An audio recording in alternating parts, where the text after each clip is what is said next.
All right, we are all good to go.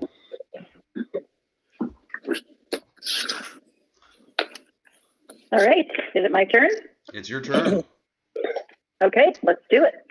So the July 2021 meeting of the Board of Commissioners for the South Whidbey Parks and Recreation District is called to order at 1800. Is there anyone for public comment tonight, Doug? I did not receive any emails or any inquiries on public comment, and no one had requested to dial in, so we are good.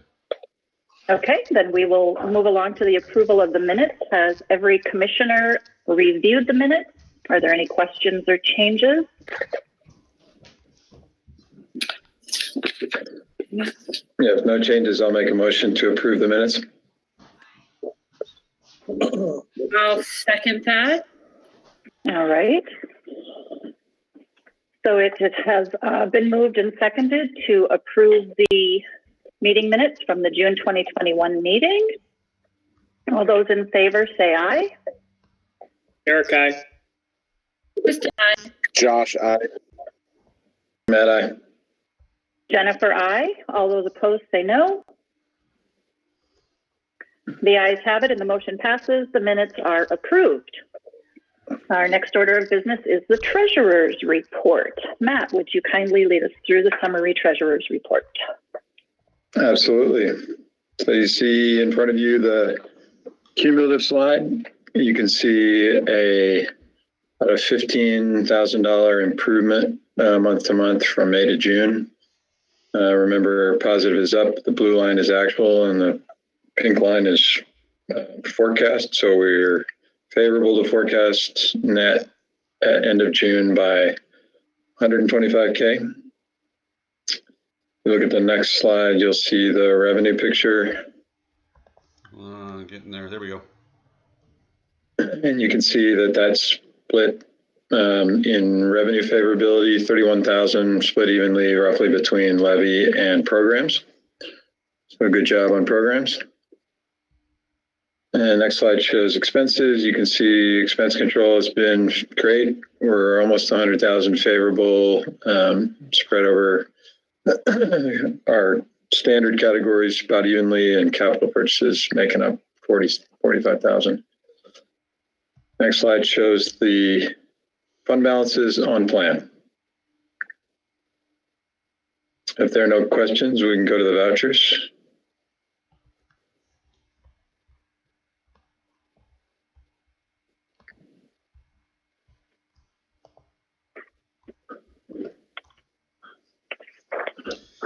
You want to highlight the differences, Doug? Yeah, let me go through here really quick. There was a lot of them relating to some refunds that we had to do.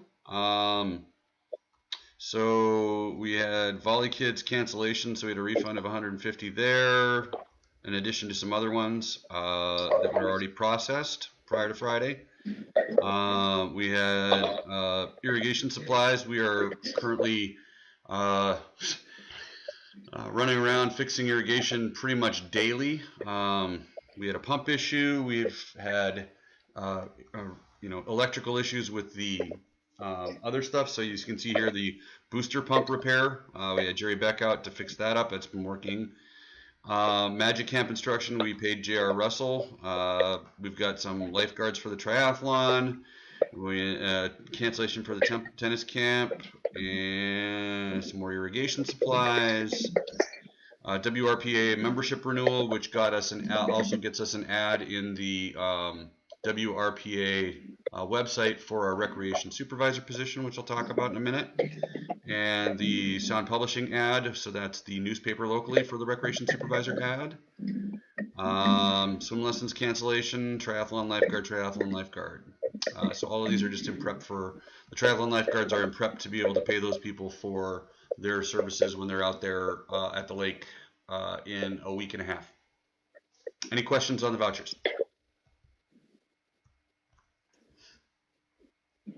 If there are no questions, I'll make a motion to approve the vouchers from the M&O fund for a total of $87,450.25.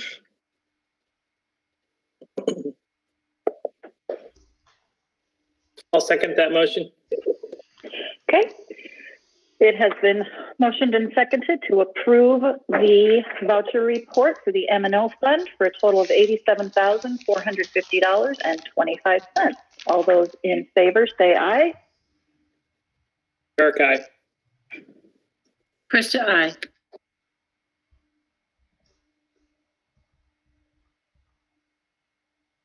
Matt, aye.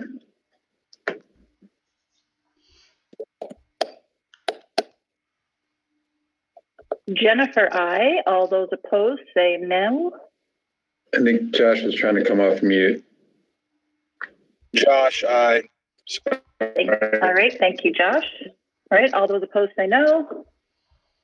The ayes have it and the motion passes. The vouchers are approved. The next order of business is the staff report. Take it away, Doug. Okay, so we have been filling up a lot of youth programming this summer. As you can see, we have Skyhawks has been full with a wait list. Music camp was full with a wait list. Paddle sport camp was full with a wait list. Swim lessons were mostly full with wait lists. We've been very doing very well with our youth programming this summer. It's been really nice to have that, I'm sure, for the community. We did have our great pickleball day, community day, which over 100 attended, which is nice. The downside, we did have a confirmed case of COVID in one of our swim instructors. We also had follow-up with that. One of the actual lesson participants has tested positive. As far as I know, no further than that. We were immediately, as soon as we were notified, we canceled those classes, had that instructor isolate. Obviously, they were already on board with that. And as well as with the volley kids was the same thing. We ended up having to cancel that program because the instructor for that program was also testing positive for COVID. I did talk to Keith Higman at Island County Health Department. We had a little scramble initially because they were telling us that the state did the contact tracing, and then the state told us no, the county does the contact tracing, and we got bounced around a lot. Well, Carrie got bounced around a couple of times, and then I ended up, calling Keith after Carrie had already sorted everything out. So, but Keith did say that he was very pleased with our response and that we were proactive in immediately taking action to prevent any further spread. So that is good. And the initial contact was not, as far as we know, anything to do with our swim lesson program or our volleyball program. The volleyball program had not even started yet, so nothing happened there. Bursting at the seams, the programs, triathlon. We are currently, last I checked, we were at 178. Did that change today? Carrie, Peggy?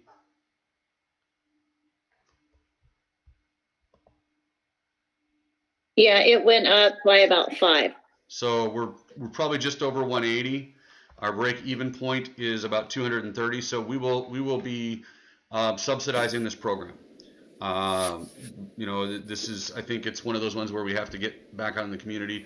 We're trying to delay as long as possible. We have now gone to the point where we have ordered t-shirts, and we will, at this point, be telling anyone who signs up from this point forward that their t-shirt they can either pick up or will be mailed to them. It will not be available the day of the race. Community Pickleball Day was a success. Lots of sign-ups for programs, including a new pickleball ladder league, and the Deer Lake is now the site for our sailing program, and it's been going really well there. It filled up very quickly. You can see some pictures here of pickleball day, a swim lesson picture, and then our softball league, which is currently ongoing. Facilities and grounds, like I said, we've been fighting with drought conditions and dealing with major irrigation issues all around the park. Basic weed eating, mowing, consuming a ton of the time, but we're also trying to spruce up the park as the triathlon approaches and getting ready for that event. We will do a final cleanup, obviously, next week and get everything ready for the 31st for that event. Lake use continues to be higher than normal and is causing us to spend more time cleaning up and maintaining those 3 sites. We have reached out to Island County Sheriff because we have had a lot of after-hours drinking. After-hours drinking when our staff is not out doing our daily duties during the day. We actually had a few weeks back somebody tried to drive their snowmobile across the lake. So I believe Island County Sheriff was following up on that very intently. As to me, Matt, Jennifer, and Rich Bacigalupi, I hope I spelled his name right. I think I'm pretty close. I had a good meeting with Representative Dave Paul. I have reached out to County Commissioner Melody Bacon to also come out and visit the site. The foundation will be following up with our state reps. That's Representative Paul, Representative Gilday, and Senator Mazzal in the fall to ask for a budget allocation towards the pool project. Davido has sent through the initial draft of the septic design for the campground, and I met with them today. Tom and I met with them today and kind of reviewed that and got their input on it. So we'll talk a little bit about that in the regular agenda. I met with Matt and Jennifer. And we also submitted the small water system management plan, and that has been received by the state. That is about a 90-day process to review. Met with Matt and Jennifer to look at the signage for Max Welton Trails property, and have something on the regular agenda to get approval for to move forward on. We have posted the business manager position, have gone through interviews, and we have an announcement on that. So I'll do that in a second here. I have set up a meeting with interested folks here for the amphitheater project in early August, and worked with our insurance broker on long-term care insurance quotes to compare to the long-term care program being required by the state for all employees to purchase. This is something that's coming. If you are going to offer an alternative, those decisions have to be made by November. I believe it's November 1, and Peggy will correct me if I'm wrong on that, for implementation on January 1. And you have to have that insurance in place by November 1 if you are not taking the state's option. So we are giving the option to our employees, and it is by employee that they can make those decisions. But we will discuss more on that in the regular agenda. As to the business manager position, the interview process was great. We had great candidates, but our number one that came out of it for both Peggy and myself was our own Carrie Monfort. So Carrie, as of Peggy's departure, will be taking over as our business manager. She has a lot of the knowledge already about how our district works, which was a huge plus. Knows our registration software inside and out, huge plus. Knows how to deal with our website. So there was a bunch of just huge pluses there. Plus the fact that we get to keep our recreation coordinator, our recreation supervisor around to help hire a new recreation supervisor and train them and be there as a resource for them. So it seemed like a win-win-win all the way around. So Carrie, congratulations. And we will be looking, we've already posted the recreation supervisor position out there. We'll be doing a first review of applications on August 1st after the triathlon. Any questions on the staff report? And thank you, everybody. I'm really, thankful that I got to take the position. I'm excited about it and excited to try something new after almost 15 years. It's exciting. Well, thank you for running wonderful programs and events for the last almost 15 years and being up for taking on new challenges. Thank you. Thank you so much. Thank you. And I'll just say, I think it's going to be, I don't know if the deal includes you keeping the race director position for the triathlon, or if this is your chance to have someone take your shoes. I don't see that happening. Okay, I'll just say from my perspective, and I can say it from the perspective of folks who've talked to me about it, that in that one role you have, which is, a big chunk of your time in this period of the year and leading up to it, it's clear in those 15 years you've taken that thing that ran okay. I would say I did it when it was running okay, and you professionalized it You've taken it to a completely different level in terms of organization and professionalism, and it reflects well in the park and the whole South End. So for that particular part of your job that you're going to hand over to somebody else, congratulations on the incredible progress you made, and thank you for all that work. Yeah, thank you very much. And it's mostly because of all the volunteers that make that happen. So, like the triathlon committee. But yes, thank you. Speaking of volunteers, the triathlon is Saturday, July 31st. I am sure Carrie has spots for any commissioners who would like to come out and volunteer their time on Saturday. Just putting it out there. I already sent in my most sincere regrets to Carrie. I will be in Minnesota playing in a memorial golf tournament, but I am bummed that I am going to miss it because I had so much fun when I did it before. So next year. Okay, I'm still trying to talk myself into doing it, so give me another couple days. Okay, so that's the staff report. Any questions on the staff report?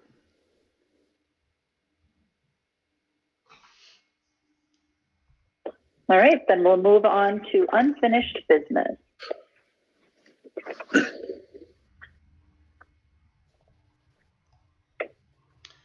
Okay, comprehensive plan programs. This just seems to grow and grow and grow, this category. So, campground. We did receive the initials draft of the septic design a week ago Monday from Davido. We reviewed it. We had a meeting today, Tom, myself, and Quinn at Davido. So the current design that he has submitted to us is for 2 comfort stations. So what that means is that we would have 2 shower type, bathroom type stations within the campground property, requiring 2 separate septic systems. We could, and the location of these is based on NRCS soils data, not just on where we had the holes dug. So there may be a kickback from the county asking us to go do more soils data to support, yes, we could do this here. So that was one thing that he brought up. The flip side of this that we could do is to go to a single comfort station, bathroom shower facility with water, and then add in additional vault toilets throughout the campground that would not need water and septic. Now, this is kind of really a question of service versus cost, and it really comes down to that, because a vault toilet, according to Quinn, comes in between about 70 and 80,000 to install, whereas a comfort station with water and septic would be somewhere in the range between 300 to 500,000, depending upon the design. So there'd be an upfront cost to having the comfort station. Additionally, there is a difference that could come into play, pushing us into state versus county.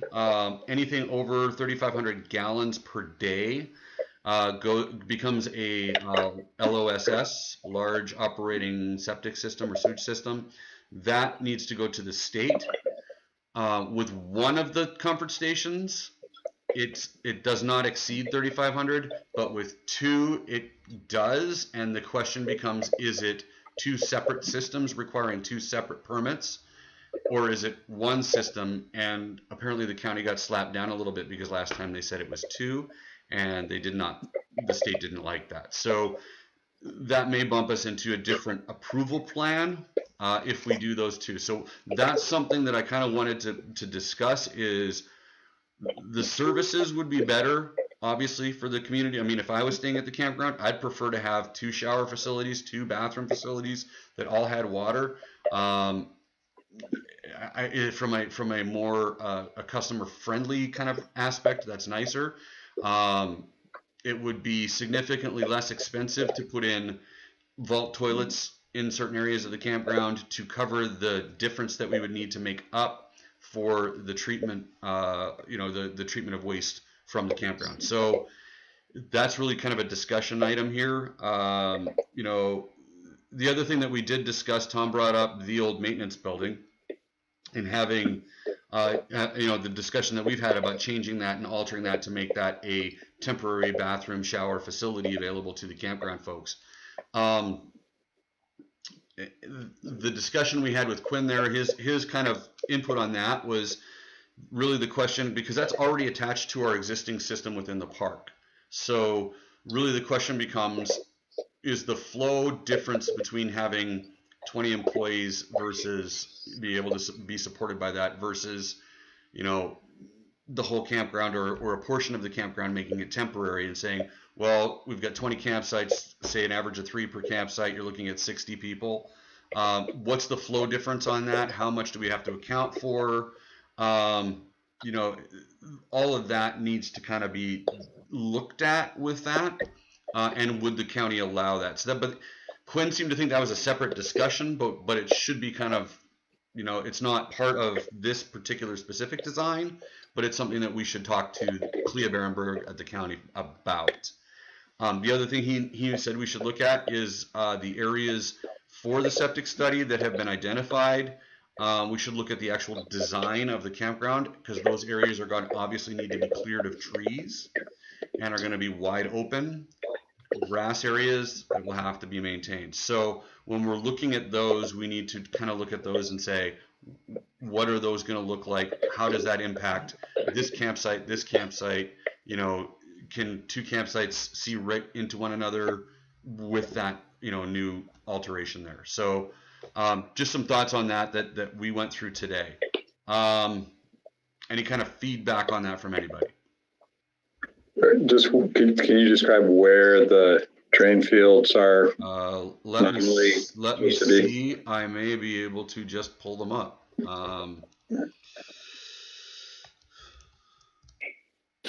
Matt, the best perk we're going to find on that property is very similar to where the existing drain fields are. And it's very hilly. So it's not going to be on flat ground. It's going to be more up on the slope, kind of like the existing 3 septic fields we have. Yeah, so below the upper trail or above the upper trail? It'd be below, quite a bit below. It's kind of, if you're at the playground and looking up towards the upper soccer field, that big grass hill is where drain fields are. So it's going to be on that same topography. Yeah, okay. And does it show, Doug, in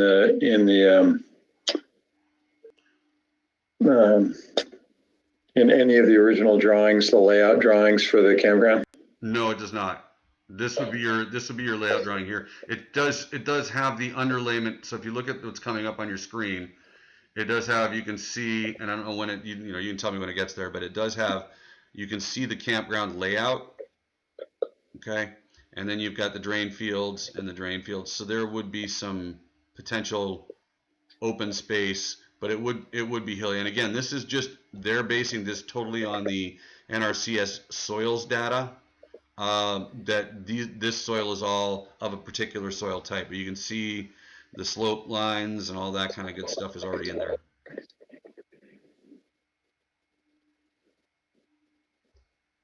Can everybody see that? Mm-hmm. Yeah, are you showing 3 drain fields associated with each of the 2 proposed stations? Yeah. Keep in mind, we also need more perk holes. When we did the initial perk, we just did a real broad, very quick assessment just to see if there was perkable land. And we only found 1 hole that was up about as high as we went, was the best soil. And that's kind of where we found that deep soil on the sloped areas. My initial reaction, and Tom gave me a great septic tour, if you will, and I think I have a pretty good understanding of where everything's going now in the park. with that in mind, I like the idea of using the old maintenance building or the existing maintenance building as one of the two sites. And I say that because you have less environmental impact.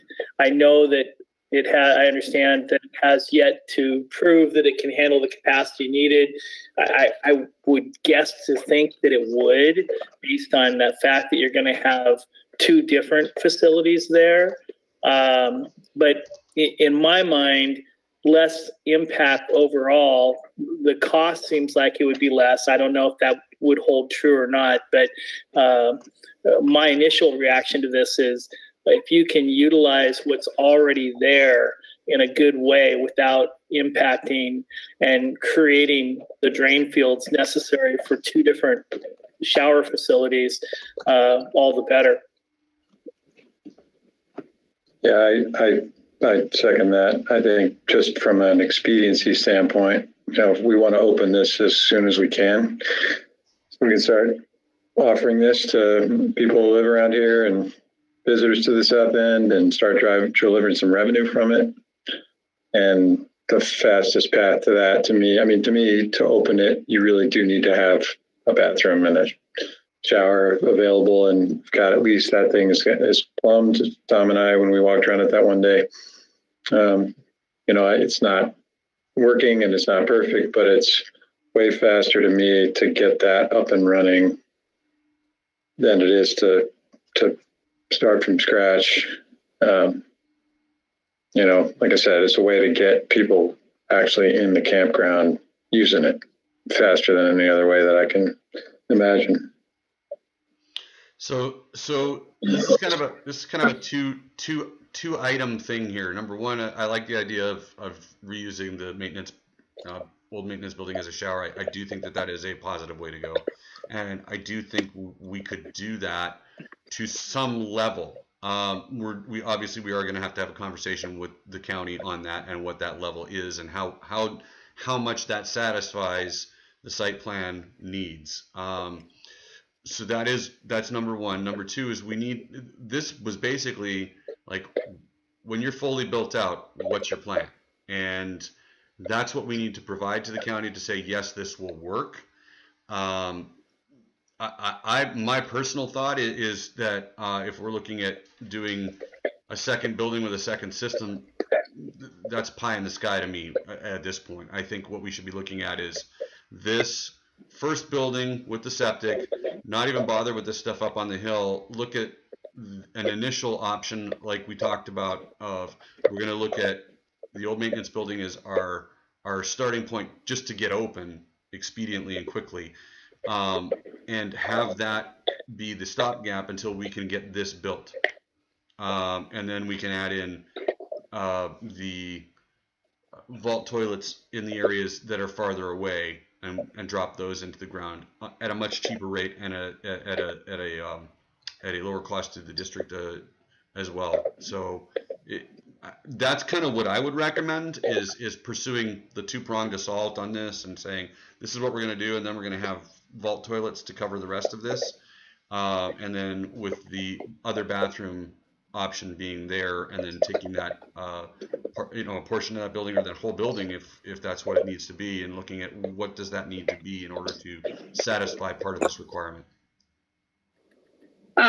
So I'm inclined to agree with Eric and that, and you, Doug, but I do have a question about, is there, to what the county is asking for, which is for a plan for when we are fully, completely open, do we have some sort of a proposed capacity, like a low, medium, high? You just did the ballpark of 3 and 20, 60.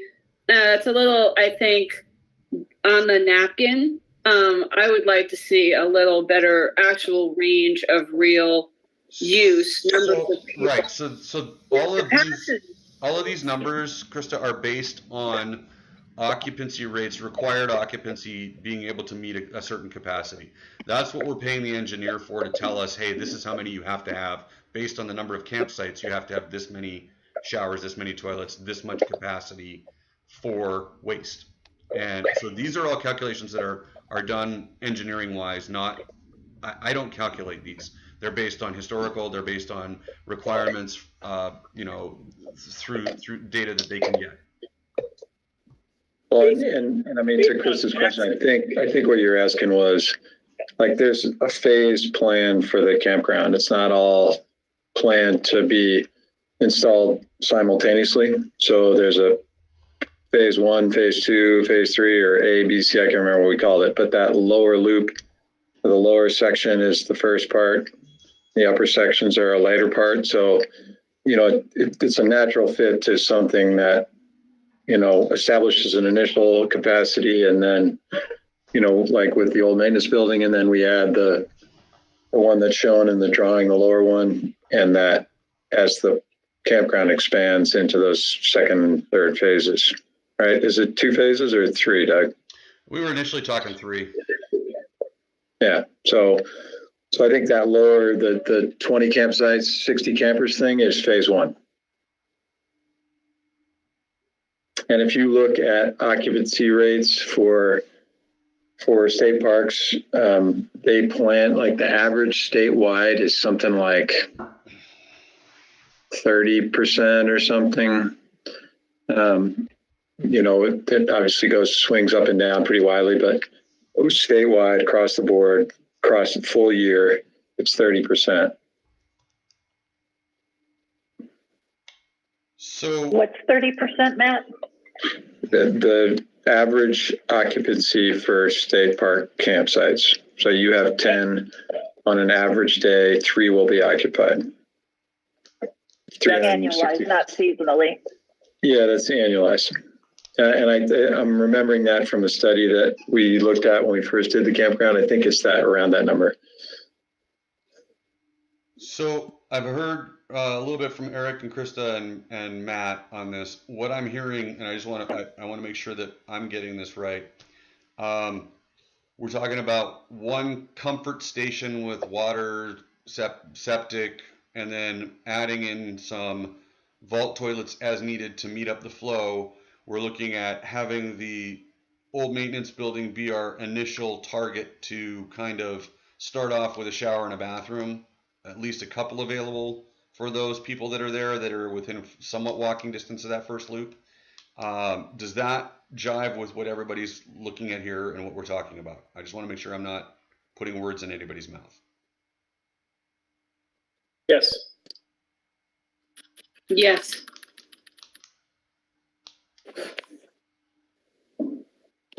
So I just want to interject for just a second. I had a 6-year-old chattering in my ear part of the time, but I do want to just clarify. So we do have programs that we run out of that space. Would it still be usable for our dog programs? We don't know. We don't know what the requirements are going to be to have, like, how many sinks, how many toilets, how many showers we would need to do.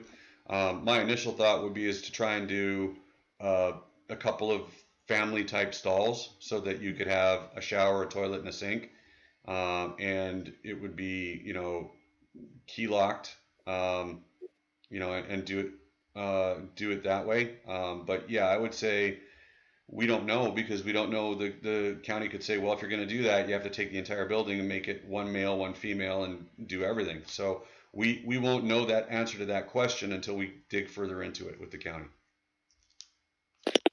I would say part of that building is going to be utilized for water treatment as well. So the majority of that footprint would probably be eaten up and wouldn't be a dual use thing anymore. The only other thing I want to add, just from a maintenance standpoint, is vault toilets are absolutely horrible. We try and maintain 3 of them at the lake sites, and we get complaints all the time, even if we've just cleaned them. So from our end, if you don't have running water at these sites, they're so hard to maintain, and they're not pleasant. So just from a maintenance standpoint, just keep that in the back of your mind. I think the long term, if we build all three phases and we're able to utilize the old maintenance building as one, I think if you added a second full size one, maybe in phase 2, that would be really good. And then if you needed added capacity during phase 3, add them at that point for the vault toilets.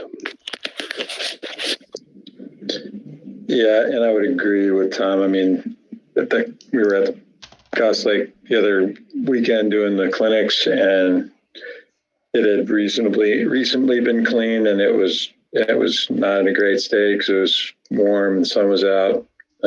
So they're serviceable, but they're not the best, obviously. So are vault toilets like what they have at South Whidbey State Park?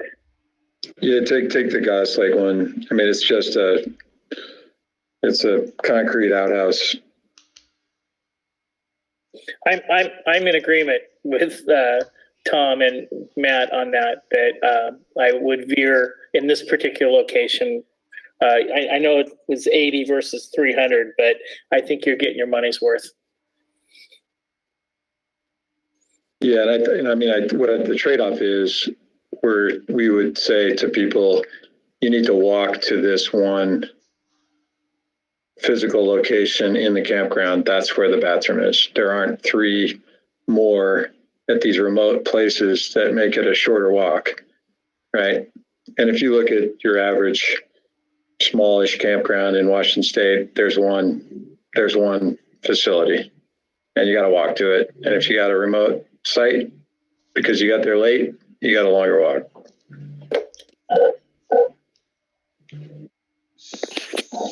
So for the size of campground we're looking at, we would be looking at 2 facilities. So if we cannot use the maintenance building as a water treatment / bathroom facility and make up the requirement, we would then be looking at a plan like this to put in 2 bathroom shower facilities. Yeah, no, but I think that's what you're hearing from us is use the maintenance building that end plus one station actually within the campground boundary. Okay. As your 2. Okay. Well, let me talk to Quinn at Davido then about modifying the plan and seeing what we can do to include that other side, and if he can put that in that way, then. Is that everybody good with that plan? Tom, what loads in the park are dumping into that septic field besides the maintenance building? Hold on. Everything except for the new maintenance building.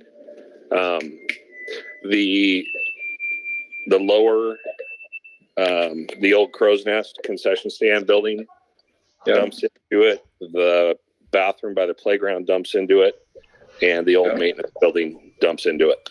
Got it. So those three things. Yes. Got it. Okay.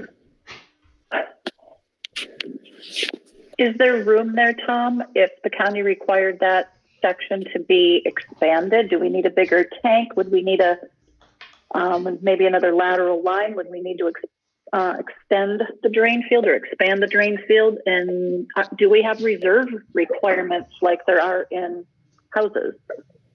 So we have 3 separate drain fields currently. 2 are in use at all times. 1 is in rest mode, and we do have reserve areas up on the hill for future.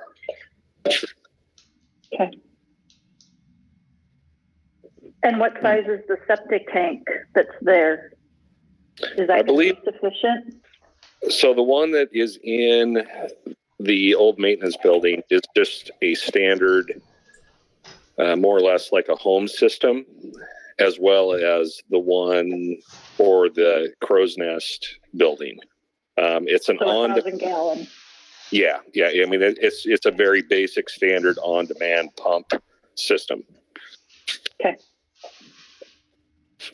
The one at the playground bathroom, I believe it's 2 2,500 gallon tanks, and so that one is dosed 4 times a day.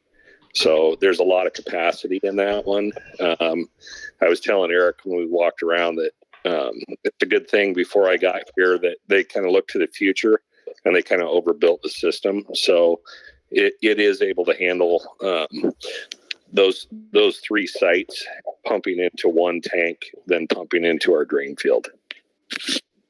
Okay. Thank you. You bet. Okay. All right, so I'll reach out to Quinn and talk to him about maybe modifying the plan to reflect what we just talked about. All right, so moving on, aquatic facility update. We did receive a letter of support from the Port of South Whidbey for the aquatic center project. I have reached out to Melanie Bacon to schedule a site visit. We had a great meeting with Representative Dave Paul indicating his support of the project. We continue to work on other things with that. Matt, you want to chime in on that? Yeah, I'll just say, yeah, we had already met with Senator Mazzal and Representative Gilday, who both had strong support for the project. Senator Mazzal has done a lot to support North Whidbey Pool. We found out from Representative Paul that he was also involved in. They got about $275,000 for North Whidbey Pool in the last round, and he was part of that. So, and he and like I said, he was very supportive.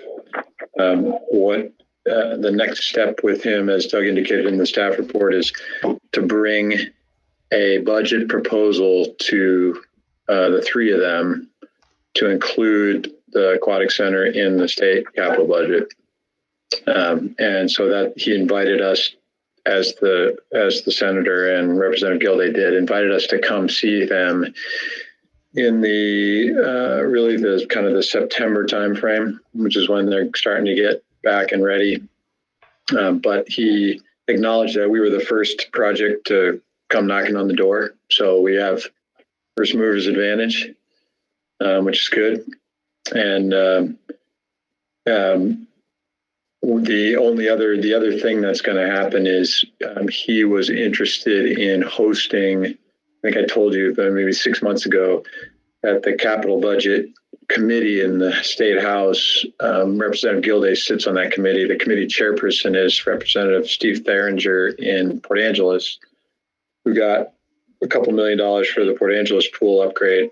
And what Representative Paul wants to do is bring Representative Theringer, the committee chairperson, to South Whidbey to come visit the site as part of a day-long tour of some of the other facilities that got funded in the last capital budget, the Boys and Girls Club in Coopville, the wharf in Coopville. Can't remember what the other projects were, but tour him around, see those sites where the money came in and has been used, and then come visit our site. So if we can pull that off, that would be great. Obviously, the chairperson of the capital budget committee, good person to be familiar with your project. And he also has successfully done the Port Angeles pool. And right now there's almost 600 people a day going through that pool. So the state sees their money being well spent. So anyway, that's the future next couple months with Representative Paul and our other 2 legislators. The only other point I want to make is Doug was talking about issues with the campground. With similar issues are kind of coming along now with the aquatic center. Various reviews and studies for the county, the septic study that the foundation funded. That septic system is one of those LOSS, large on-site septic systems. So that's going through the approval process. And we're going to have to be, again, going through very similar sequence as we're going through with the campground traffic study, the other things associated with this site plan review, which is what the county uses to move you through the development process. So just be prepared for the same kind of things coming up that we're doing with the campground, in the 6 months, 9 months delayed, showing up in the same sequence for the aquatic center. So. All right, thanks, Matt. Max Walton Trails. So Matt, Jennifer and I went over, looked at what the school district had for signage. I did speak to the gentleman who constructed them. And let me show you what we're talking about. So it's going to take a second. Come on. What, remind me his name? His name is Gordy Edberg. Okay. So can you see the picture of the trail entry sign? Yes. Yep. Okay. So this is a trail entry sign that was built by the Rotary Club of Whidbey Westside. They built this, put this in, they did all the other trail entry signs. We could do a similar type sign, and exactly the same sign, and then in the area that is right here, we could put our logo on a piece of plastic and screw it on or nail it in or what have you, attach it to this portion of the sign, Max Walton Trails Park with an arrow, put our two little grant signs below it, and then there'd still be space for a map eventually as needed. Now, let's go back here and let's go look at this. So location, where we're talking about. I have talked, and if you look right here, there's a little dot right there. So this is the park office is right here. Is that right? No, that's the church. Oh, lower. Yeah, it's right here. There you go. And so it would be straight across the road, right at the end of the parking lot, under the trees. You know, there's a trail sign right there that says, I believe it's Feathered Fairway or Feathered Pathway or something like that. That's indicating that there's a trail that goes back in this way and comes along here. We would place it next to that, and let me do this really quick, see if this will come up. And this will show you right here, see Feathered Fairway Pathway. So we would be placing the sign right here in this, where this brush is, dig out a couple holes. We'd have the signage there, we'd have everything else there ready to go. The cost for this is $200. And then we're in there. So what we talked about with the Trails group, Matt and Jennifer and myself, we talked about the idea, let me pull up the map again. So the map, that's the map. We talked about the idea that we do have an easement somewhere down in here that goes across to get us in to that access. It's pretty close to right across the street from where the road goes into the park here. Okay, we'd have to get it surveyed, but our longer term plan, which we'll talk about later today, is to bring in a trail this way up and in to connect to the other trail system.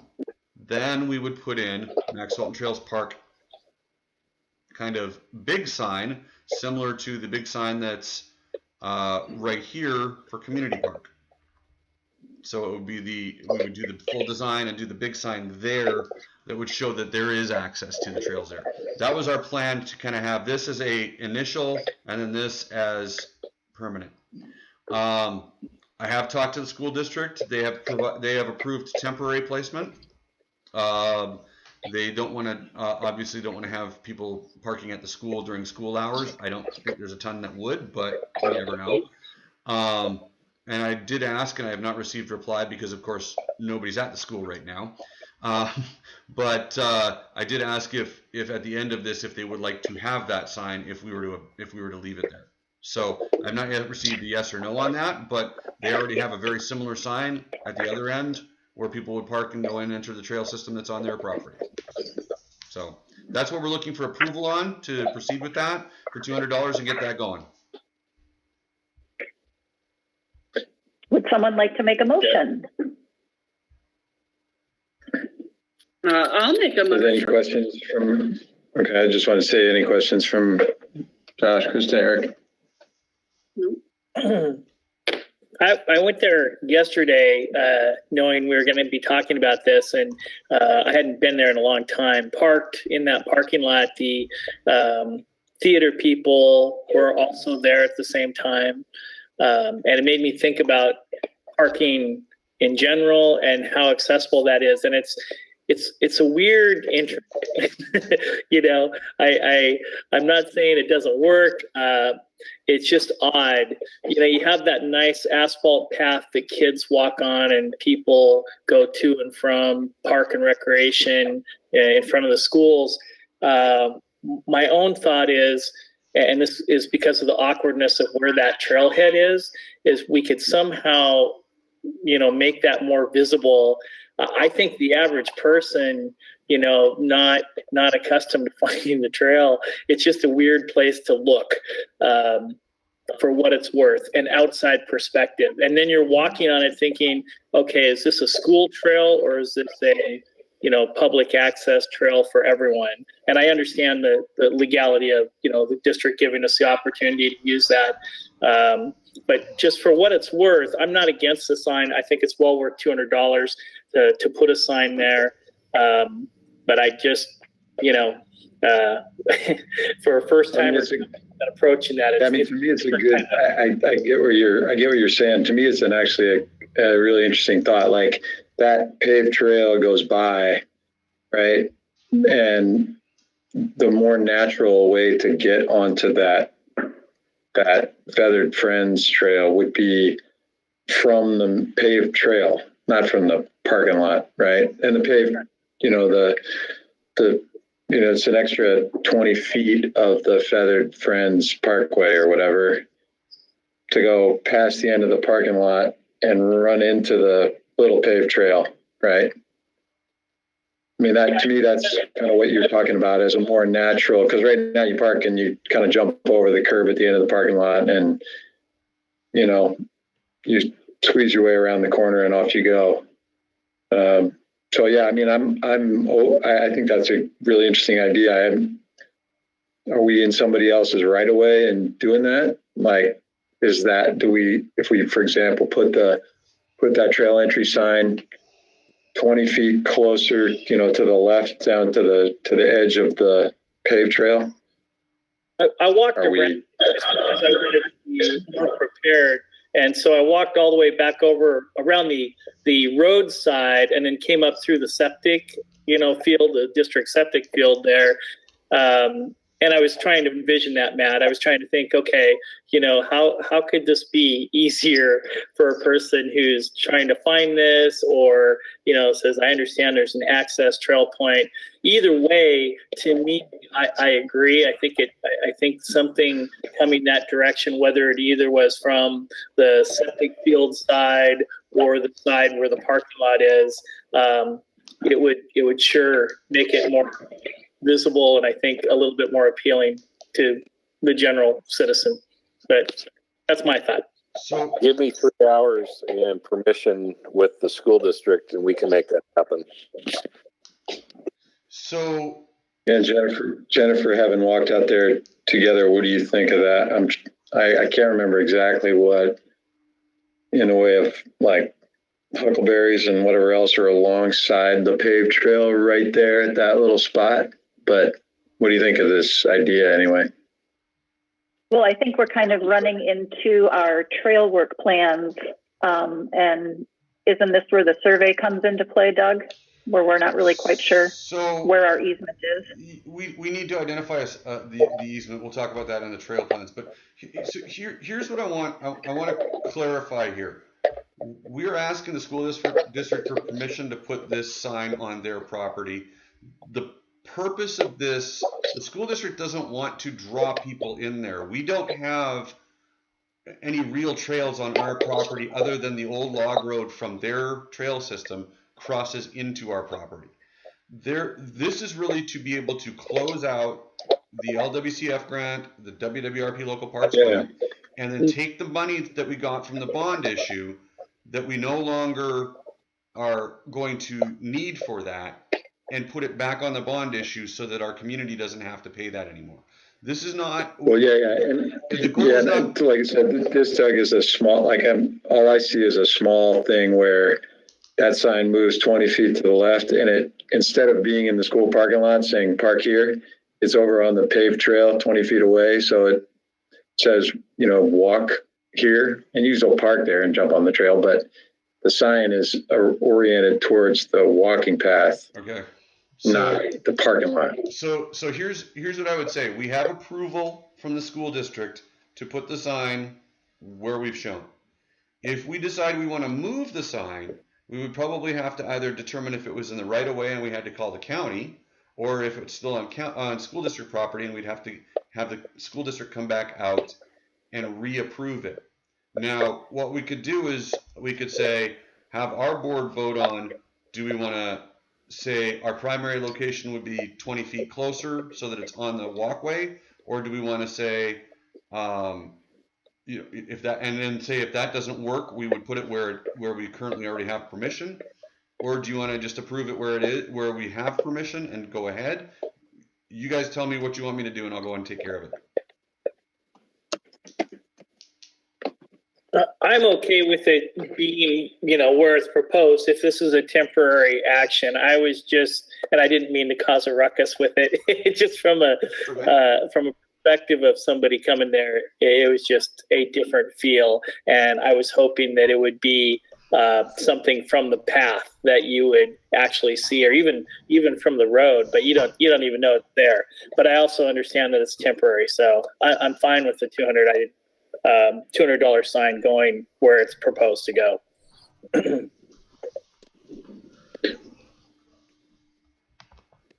Krista, any comments? Josh, anyone?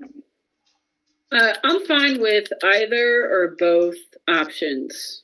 Again, it's to satisfy something very specific, and that's why we need it. And it's $200, and there is going to be an actual trail plan to develop actual trails in there. So this is, if Doug, if you want to go to schools and see if they're willing to move it by 20 feet, awesome. And if they say no, then put it where it's proposed.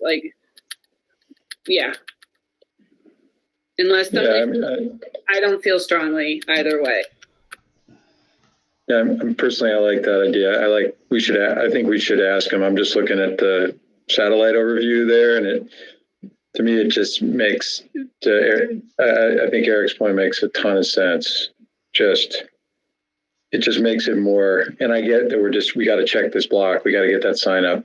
Let's just ask them, to me, if we can put it down there, and then if they say no, which I think it's unlikely they will, but if they say no, then we put it where we've proposed to put it the first time. And what does that do to our timeline, Doug, given that it's summer? Good question. What it does to our timeline is it takes however long it takes me to get a hold of Dr. Joe in the office, and then have her designate somebody to come out and say yes or no. She'll designate Eric Chokinen. Yeah, I'm sure that'll happen. We'll see. So I will need some direction. The board will need to make a motion and approve any action on this. How about a motion to entertain the idea of moving the sign closer to the pathway? But if that meets resistance, then go with the plan as previously approved or previously. I'll second the motion. All right, so that was a really good stream of thought there, Eric. Can you put it into an actual? I was trying. I can repeat back to you. So how about I propose the motion would be that we ask the school district for permission to move the sign closer to the existing pathway, asphalt pathway. If they do not entertain that idea or have resistance to it, then we go with the original proposal, which is putting the sign at the existing trailhead where the school district trail exists. Is that good enough? Longer than the first one. Well, covered all bases. All right. I'll second the motion. All right. Hang on, I'm busy writing this down so I can serve it back to you to make sure that I've got what you want. Not what I want.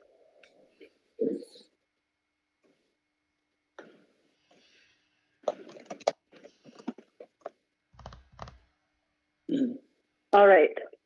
So ask the school district if we can move the signage closer to the asphalt pathway. If not, then proceed with the current approved placement. Correct. Yes, no? Yes. All right, so the motion is Doug will ask the school district about moving the signage closer to the asphalt pathway. If they're not agreeable, then proceed with the current placement.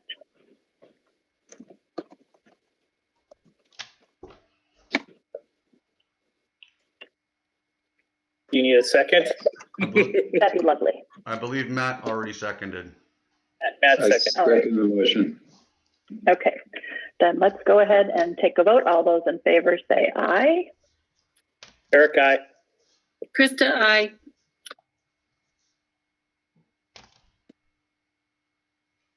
Aye.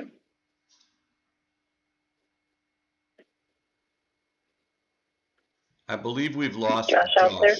I believe we've lost Josh. He's not on my list anymore. Okay, Jennifer, aye. All those opposed say no. The ayes have it and the motion carries. Okay, moving on. All right, shall we move on to amphitheater? Yes, amphitheater update is very quick and very simple. I have talked with Eric Richmond, who was the architect who initially did the drawings for us. We have a meeting scheduled for early August with the group from the South Whitby Rotary Club, as well as some other interested parties. We're going to be looking at next steps. How do we start costing this? And where we go from here to get everything done. The really good news is Eric Richmond has stated that he is open to the idea of donating more of his time towards this project, so that is very, very good. He did, he did indicate that this was a passion of his and he really wants this to happen for our community. So we will be looking at that with Eric and with representatives of the Rotary Club of South Whitby. I've also invited the Rotary Club president for the Rotary Club of Whitby West Side to join us at that meeting. So should be a good initial meeting to kind of get everybody back on board and then work out costs and start moving forward.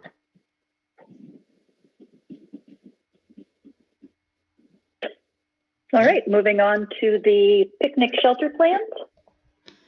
So picnic shelter, we have allocated $26,000 to construct an additional picnic shelter by Council Playground. We marked out the location, had the commissioners come out and visit the site. I have also here, let me move this out of the way, a map. Which one's the map? There's the map. So this shows the location that we are proposing, which is right here. So this is Castle Playground right here. This is the location that's proposed. We are proposing that the design would look, should have clicked that one first and then come back to it, like this one. So it would have the wood beams, it would have the green metal roof, would have a cement pad. There would also be a portion of a cement pad that would stick out that would go right to the edge of, that is on an elevated kind of block wall, retention block wall area. So it would go right up, the cement would go right up to the retention wall. And the staff recommends approval of us going ahead to get started on this. And we have plans for it, and we are looking to proceed with those plans. It would be a fairly easy, I think, quote process because we already have the plans in place from when we constructed the shelter at Trustline Trails.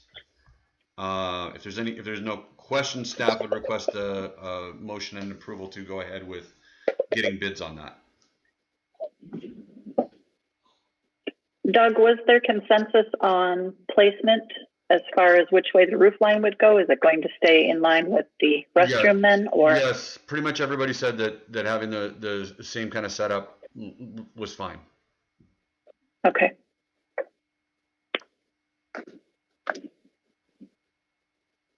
If there are no further questions or discussion, Yeah, I'll make a motion to approve the plan to move forward with the picnic shelter at Community Park. I'll second that motion. okay, it has been motioned and seconded that we move forward with the picnic shelter at Community Park. All those in favor say aye. Eric, aye. Krista, aye. Matt, aye. Jennifer, aye. All those opposed say nay. The ayes have it and the motion passes. Okay. Can I just clarify? Can we, are we able to go to the county and apply for a building permit to get that going? Is that part of that motion? That would be part of that motion. Yes. Okay.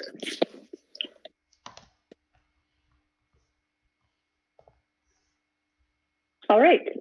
Shall we move ahead to new business then, please? Long-term care insurance. Okay. I think I clicked on the wrong thing.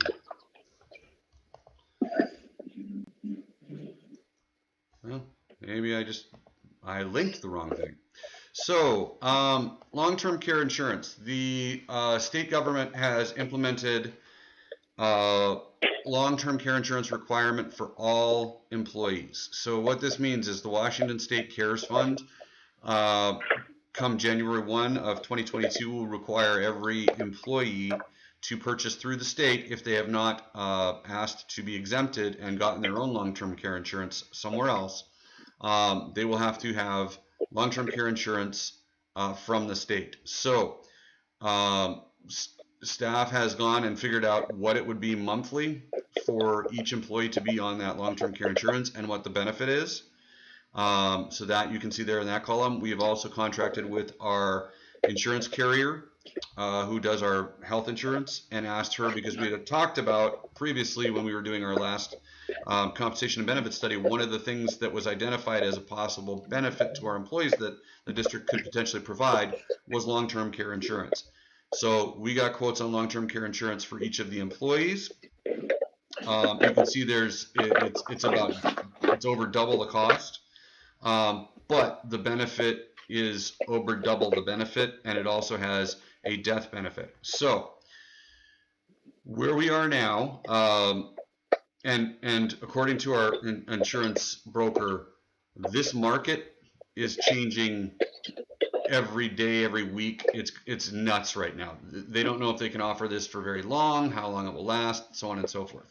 So we need to have in place, I believe before November 1st, every employee, if they're going to ask to be exempt or file for an exemption, has to have that in place by November 1st and have the insurance there.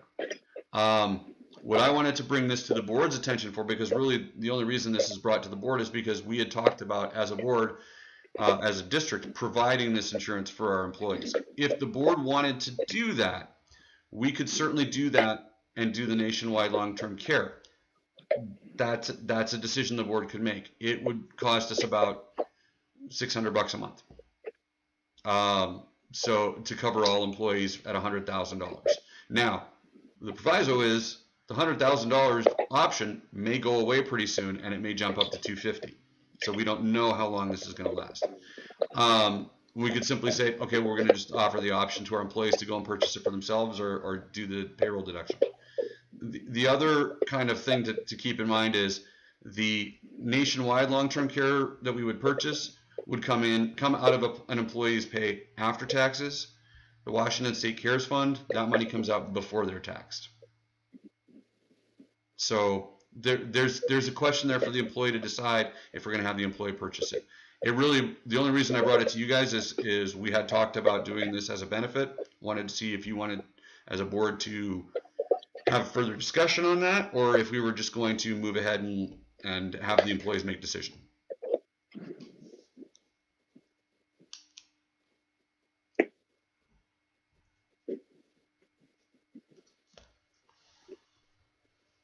So as an employee, Doug, you would prefer to have the nationwide long-term care versus what the state is offering, I'm assuming. So I'll tell you this, My decision would be I would purchase the nationwide, because if I'm going to be forced to pay for something, I'm going to want to get a benefit from it.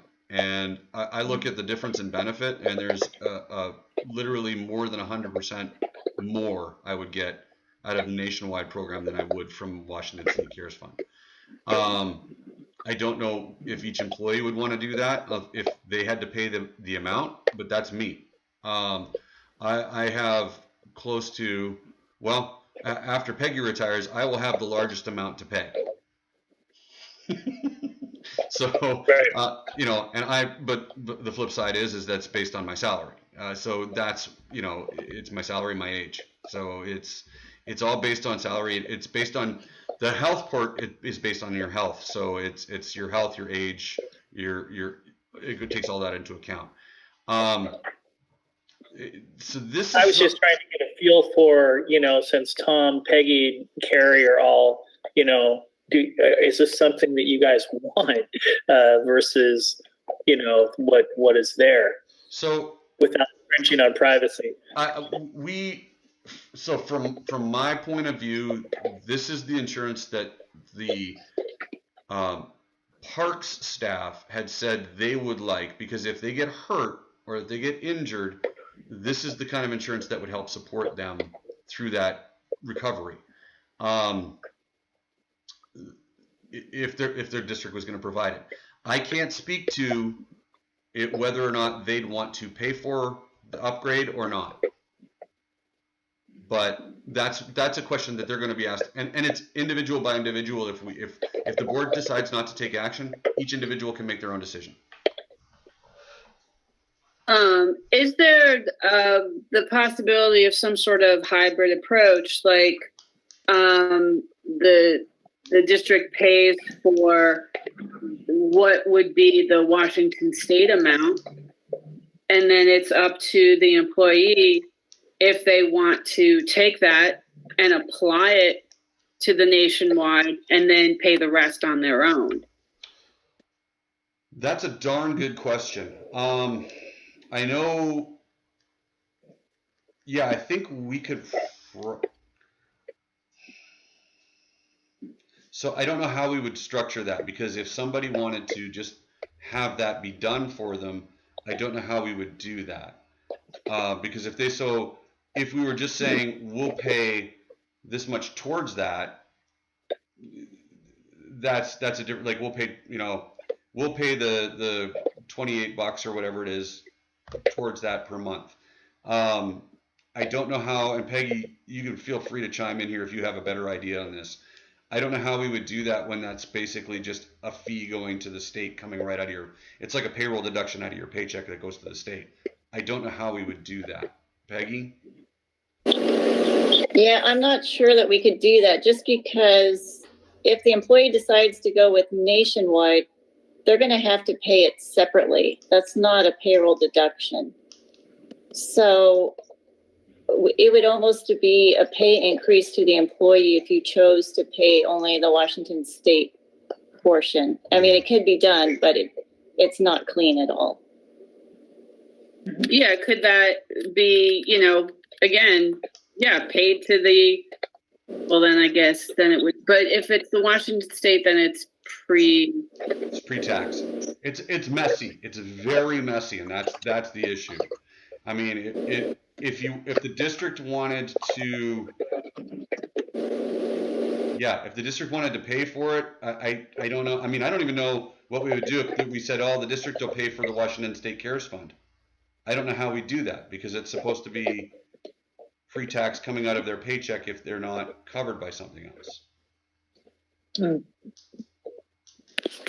One of the biggest drawbacks about this, the state coverage, is if you ever decide to leave the state, this policy doesn't follow you. Right.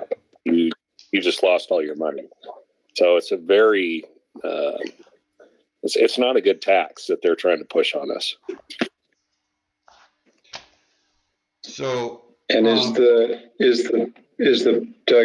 benefit amount an annual benefit? It says lifetime benefit amount. So what is the payout annually if you need to use the insurance in each one of these cases? Is it the 38 or 36.5 and the 100? or is it something different? It would be lifetime benefit of that amount. Like you would not be able to exceed. Once you got past 36.5, you're done. Or once you got past 100,000, you get no more money. Now, the Washington State Cares Fund does not have a death benefit. So if there's an accident and you die, you get nothing. Whereas if you had the nationwide long-term care plan, like Tom said, transferable to different, if you move out of state, you can take it with you. You can take over and you can continue payments.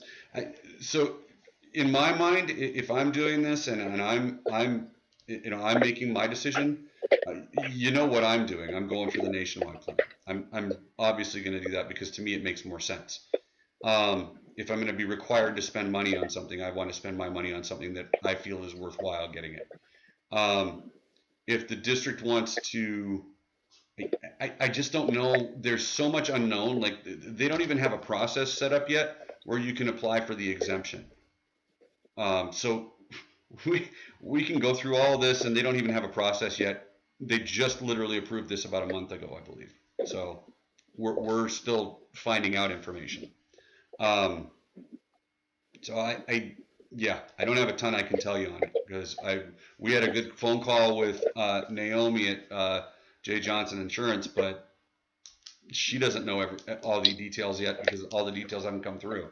So it's hard to ask these questions.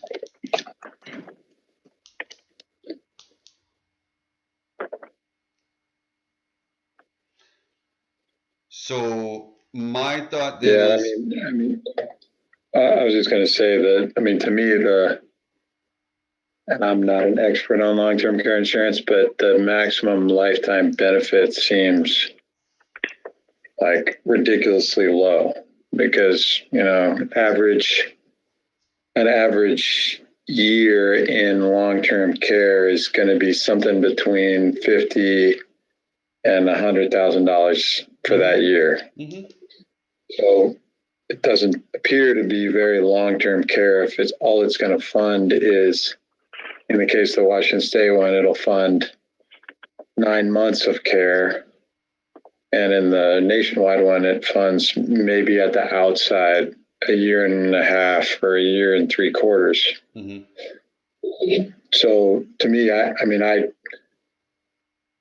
want to do a little bit more digging on, just on policy terms, looking for something. My personal opinion is I like the idea of us either picking up a portion of the cost or picking up all the cost, but I don't want to do it for a policy that's not worth that much in terms of the benefit. And to me, a maximum benefit of $36,000 is not long-term care insurance. It's something else. Right.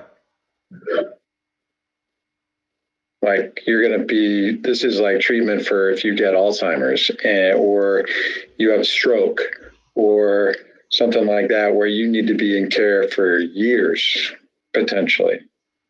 And if you get kicked out after 9 months, that's not great. Right. So why don't I do this? We have a little bit of time before we need to make a hard, fast decision here.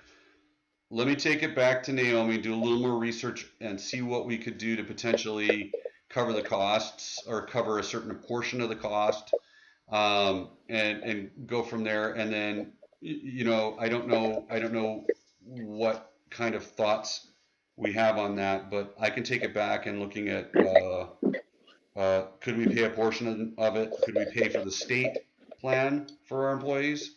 Not that we want to, but could we? And how would that look and how would we set that up?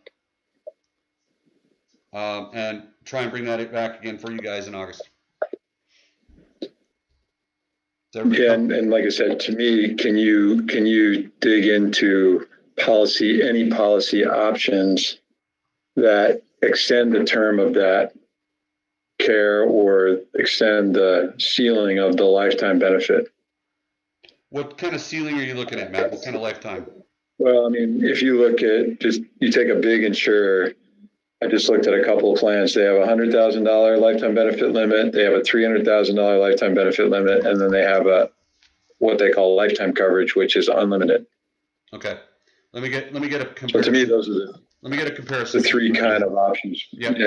Let me get a comparison sheet put together for next time, and let me dig deeper into the CARES fund and see if they've got any more information where if the district wanted to pay a set amount, they could pay a set amount. Let me go back and I'll bring that back again next month. Okay. Okay. Thank you. So Doug, see if you can look at Gallagher, Gallagher, Gallagher Insurance, and Buddy Insurance. Those are the two that we're looking at from a corporation standpoint. Okay. Yeah, and so the thing that we run into, Jennifer, you guys have at Windermere probably a lot more employees than we do. And with only 6 employees, we sometimes don't qualify. We don't. Okay. Real estate brokers are not employees; they're independent contractors. There you go. They don't. Okay. They don't fall under this. So no, office staff is very small. So we are similar. Okay, good. I've got that. Winter trail work. So let's start with the Max Walton Trails access. We've talked a little bit about this. Let me minimize this so I can make it bigger. So one of the things we're looking at is getting a more permanent access to the Max Walton Trails property. Now you can see here on the map, this is the old log road that comes onto our property from the school district trail system. What our proposal would be is to identify this easement and create a double track trail with the mini excavator that goes in, and it wouldn't look exactly like this because it would follow the contour. It would stay the 50+ feet away from the property line. This is just me drawing a line on this map, and it would connect to the old log road at some point over here. This would allow us vehicular access in to this site. Now, this would require a survey to verify the location of the easement so that we were in the right spot. It would possibly require permitting and notification that access was being constructed.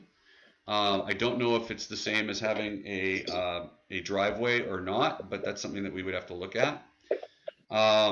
And I don't think that there's any critical areas in there, but that's something we would have to develop once we get in there. So that's plan 1 that we would like to pursue. The other 2 are over at Trustland, and we would be looking at 2 things. One, the final kind of western trail that goes up that property line. Again, staying the 50+ feet away, 50 feet plus or minus 10 feet to, away from our neighbors. This again could be a single track, could be a double track. That's something we could discuss. And then this wetland access trail, which we had talked about with the county. So both of those, this might not require a permit from the county. This will. That will definitely require a permit. We're entering a critical area. But we do have contact with Island County critical areas person who loved the idea and could work out some interpretive signage with would-be watershed stewards and make it a really kind of great interpretive kind of learning experience down in there. So those are kind of the things that we were looking at.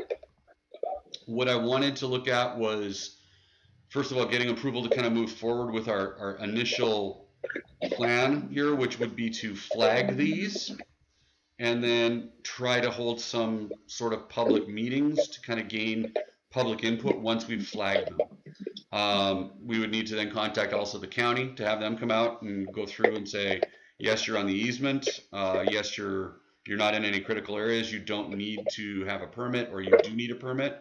And try and get this moving before we get to December, when some of the trail work, if we're going to do a double track, could be constructed by our staff. So is everyone comfortable with us moving forward with that plan initially, flagging, no actual work yet, but flagging and getting things ready for community input? Yeah, just two comments. I like the idea on the, that's what we discussed when Jennifer and I walked the, or at least walked around the new property, is getting in there in a way that's relatively low impact, but it gets us into that backlog road. And then we can worry about the, the interior trails after that, but just get us there. On the truss line trails, the only question I had, and I know we walked this, Jen, and I think Doug and Tom, we're all there together. Can you pull up that map again? Truss line. We'll wait till it's up here. Sorry, looking at the wrong. There was there's a slope reason why. I just want to make sure that I understand why. I tramped around back there that one time, why the blue trail at the very southern or the lower part of the map we didn't extend it down to the very end. Yeah, down there. Yeah, so this. And I know that there's a slope coming down. There's slope coming down towards the trail, but steep slope issues in this area. Yeah, if you look at the topography map, that's a natural draw that brings us right into that, what would be a four-way intersection. Yeah, okay.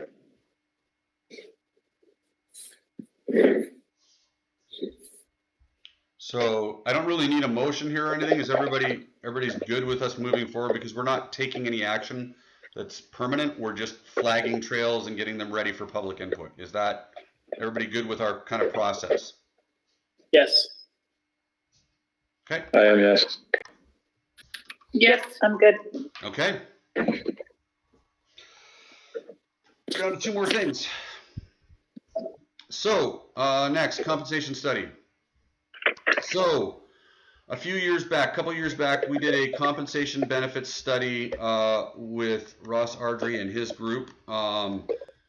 When we completed that, the discussion was that we should redo this right before we went back out for our M&O levy, so that we were factoring this into our planning for what we're going for our M&O, what we're going to do with it.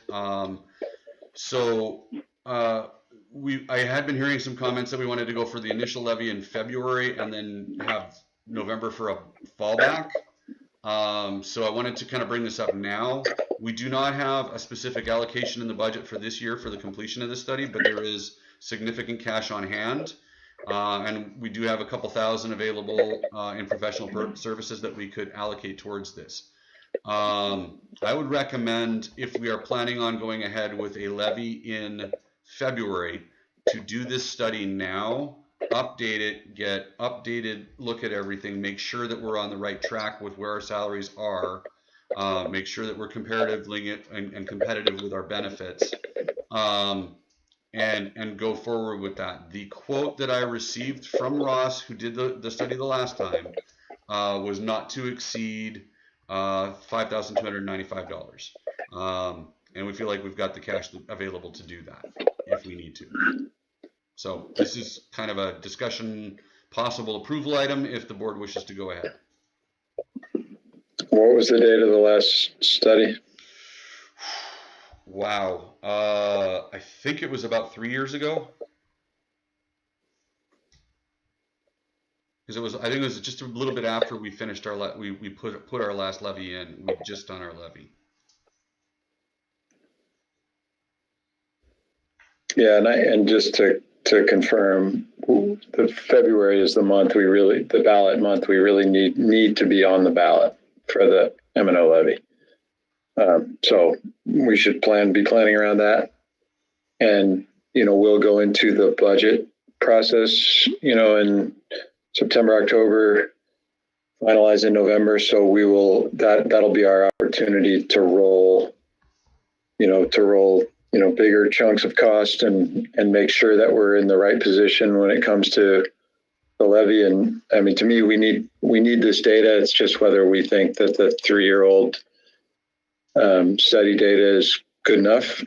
I personally think timing a study with the levy is a good idea, just because we want to go into the levy with our eyes wide open.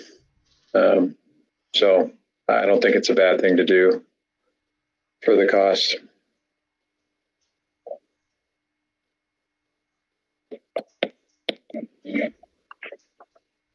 So would this actually become part of our process?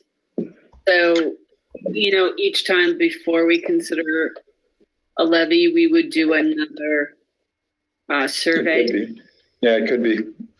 Yeah. I don't think it's a bad idea to do it. The reason I brought it forward was because we mistimed it last time, and it was said, yes, we should do it again in a few years so that we're lined up with our levy. So yes, to me, it makes sense to be something that we do every time we're about to redo a levy. We look at, okay, so are we right on board with where we should be? I think it's a good thing to kind of make sure we're current.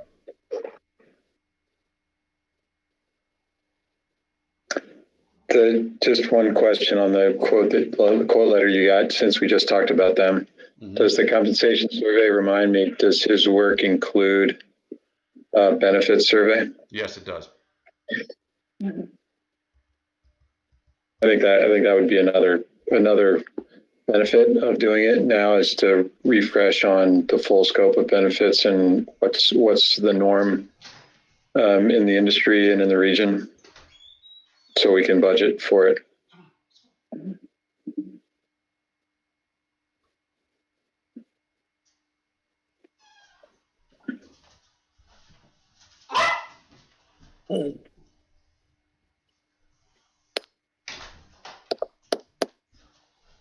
All right, any further discussion or questions for Doug or Matt or anyone?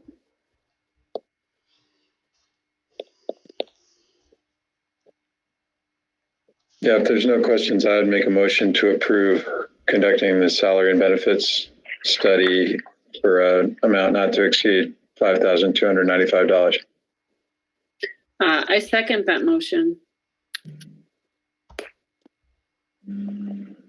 All right, it has been motioned and seconded that we should proceed with a salary and benefits study with the Northwest Management Consulting Group for a total budget not to exceed $5,295. All those in favor say aye.